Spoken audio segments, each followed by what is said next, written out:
Arizona Universitetinin Amerikalı mikrobiyoloqları evdə olan ən çirkli və təhlükəli əşyaların adlarını sadalayıblar.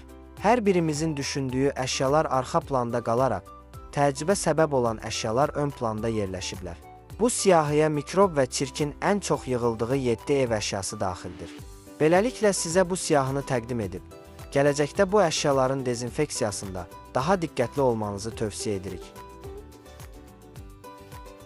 Bir siyahıda birinci yeri demək olar, hər gün mətbəxdə istifadə etdiyimiz taxta lövhələr tutur.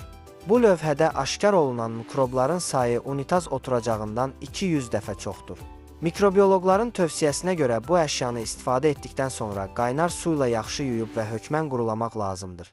Bundan əlavə isə toyuq, ət, balıq, bişmiş tərəvəz, meyvə və çörək üçün ayrı lövhələrdən istifadə etməniz məsləhət görülür. İkinci yerdə bizi təəccübləndirən telefon dəstəyi oldu. Telefon aparatını 2 gündən bir, ilk olaraq nəm sonra isə quru əski ilə mütləq silmək lazımdır. 3. Qabları yumaq üçün süngər. Bu lazımlı əşyanın hər həftə dəyişilməsi məsləhət görülür.